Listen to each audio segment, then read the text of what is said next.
Where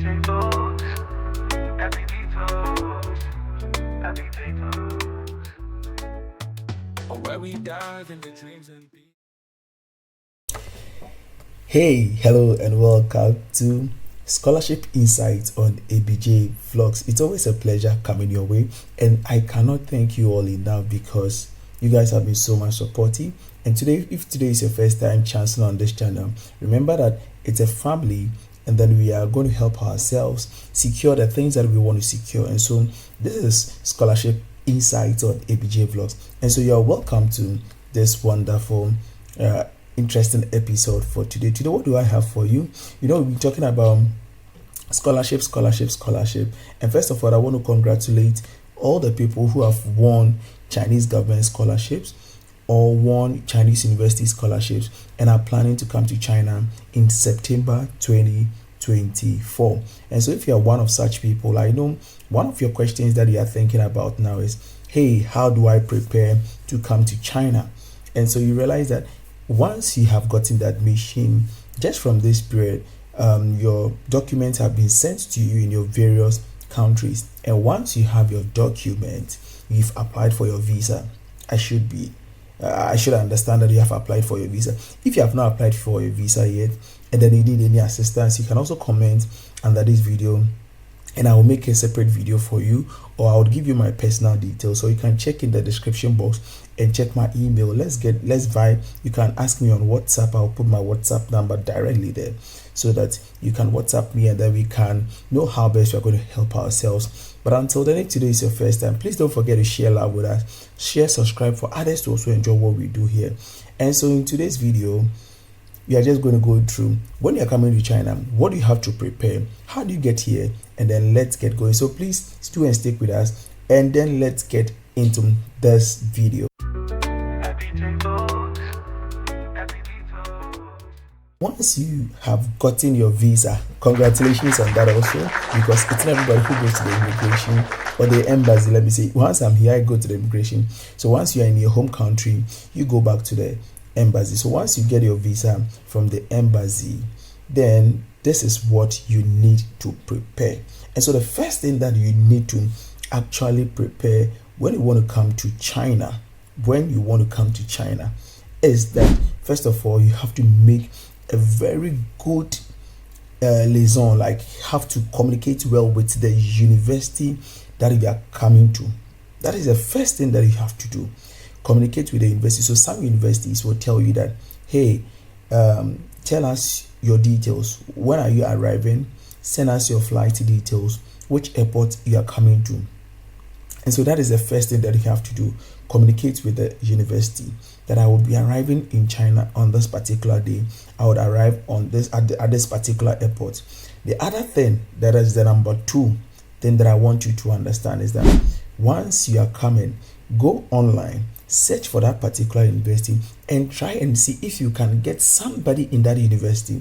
So for instance, if you are coming to Wuhan, if you are coming to join an University of Economics and Law, try to go online, search for the university, go on LinkedIn, go on YouTube, go on Facebook, all the platforms.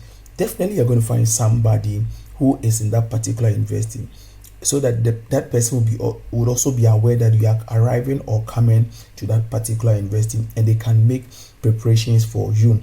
Why am I saying all this? The reason is that the moment you get to China, the very first time, if your care is not taken, you might be stranded. It is normal for first-time travelers to China. You might be stranded at the airport. So once you know some of these people, they might be able to help you locate your way to the university. If you are fortunate and your university is also going to make arrangement for you with a bus, it is also very much accepted. But having said all these things, so now you have communicated with your university and also having found somebody, the other important thing that you need to do when coming to China as part of your preparation is to download about 3 or 4 VPN onto your phone. When you are coming to China, download about 3 to 4 VPN onto your phone. So if you are with Android, please try and download VPN. Very, very important. Why? Because Google stuff are blocked in China, and so your WhatsApp might not be working when you arrive, even when you have connected to a Wi-Fi. So when you have VPN, and if you don't know what VPN are, just go online and search VPN that are free. You can download them from Google Play Store, as many as you can, so that when you get here, the one that will work for you would be okay. And if you're having an Apple or an iOS phone, I understand it has an inbuilt VPN. Please try to locate it, so that when you get here to make your stay, or your first time stay, or your first moment in China, not so stressful. So this is the very important thing. So I've talked about 3 things that are very important for you. Now, once you have been able to do this, you have already booked your ticket, I should understand. So you have booked your ticket, and then you have packed the required stuff. Now, when you are making your preparations, make sure your document, educational document, do not go into the luggage that will go, like put it in your hand pack. That is what I want you to say. Put your document in your hand pack, your admission letter, your JW2s, and all the important stuff. Put them in your hand pack, so that when you get to the immigration and you want to check out, sometimes they might ask for some of the documents, and you can quickly give to them, so you do not become stranded at the airport. Okay. And another very important thing, that will be the number 5 thing that I'm talking about, should be financial preparation. Should be financial preparation. And so when you are coming to China, make sure you have changed some money into dollars, not into yuan, not into your foreign currency. Change your money into dollars. And once you get to the when you check out of the airport, even in the airport reception area, there are forex bureaus there that you can quickly go and change your dollar for some amount of yuan or renminbi. So once you get that, you'll be able to continue. Some people make the mistake of changing the money already into yuan. It is not bad, but I think when you change into dollar and you get here, it will be very good for you. So change your money into dollar, and when you get to the airport, you'll be able to change your money. And so once you get to the airport, another thing that I have not mentioned yet is that if you are coming to Beijing, Shanghai, and some of the major cities, you'll be lucky to have your flight arrive in that particular city, like Chengdu and all of that. But sometimes if you want to make a connecting flight, then remember that the domestic airline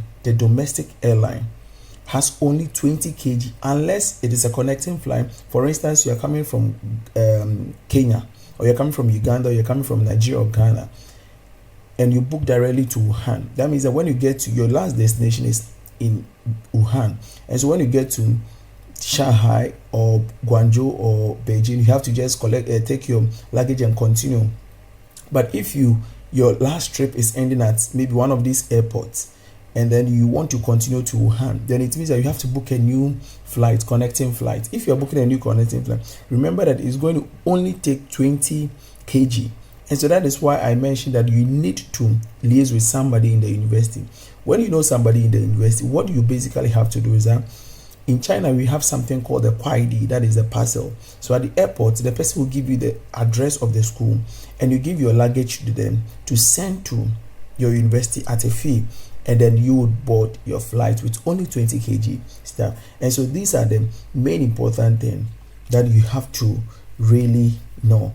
And the other thing is that when you get to the airport, do not be quick to buy a SIM card. Do not be quick to buy a SIM card. Do not be quick to buy a SIM card. Why? Because when you buy a SIM card and then you get to your university in another province, they would, unless you are from Beijing, if you are from Beijing and you arrive at Beijing airport, you can buy your SIM card in Beijing. But if you are going to maybe Guangzhou, you land at Beijing, do not buy the SIM card for Beijing, because when you go to Guangzhou and you have a problem with your SIM card, they will ask you to contact the service provider in Beijing. So please be careful about that one. And some people would say that try to learn basic Mandarin, but I don't think it is. If you can, fine. If you cannot, because the thing about Chinese is that the moment you meet a Chinese and say ni hao, the person will think that your Chinese is excellent. You hear the person say that ni da John wen hao, so the person will start to speak Chinese with you. So you can just use the translators. So make sure you also have downloaded translators onto your phone. Make sure you have downloaded translators onto your phone so that you can use these translators to text them and then be able to know what they want to. So like in the translators, we also have a voice recorder. So if you cannot really type, or if the Chinese cannot type, you will type for the Chinese to know, and then you put on the recorder for the Chinese to speak, and it will translate to you so you can understand. But the good news is that at the airport, there is like the receptionist at the airport or the help desk at the airport, they are very fluent in English. So you just go there and they'll be able to tell you your next destination. And so, having said all these things, somebody would want to ask me, ABJ, what do I actually pack when I want to come to China?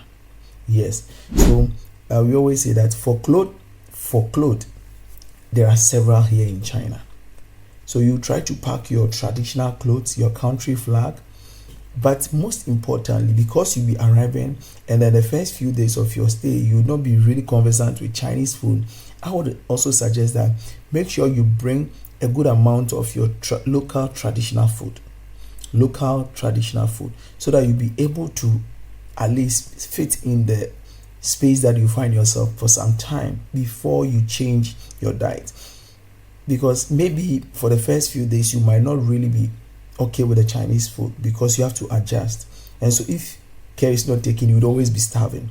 So once you bring at least some of the local food from your home, you'll be able to cope in the system. So do not take so much clothes, because clothing, we have them here in China, and it will depend on the kind of clothing. If they are traditional wears, it is fine, but do not bring contemporary ones, because you can buy them here in China. Bring at least a good number of them, but most importantly, do not forget your food stuff. And if you're a female or a lady, please don't forget to bring your hair creams and your hair products, because when you arrive here, it will take a little time for you to be able to locate the ones that you need to buy. It will take some time for you to adjust and know the particular apps to use to buy. So for the time being, when you're coming, make sure you bring some of these products so that your stay will be very, very comfortable. Until then, I want to say congratulations to all of you who are coming, and I believe that this particular video is going to help you all. If today is your first time, don't forget to share, don't forget to subscribe, and please share for others to know what we are doing here. If you have any other question, please put them in the comment section and I'll be glad to address them or make separate videos to explain them to you. Until then, it is Zai. I love you all. Bye bye.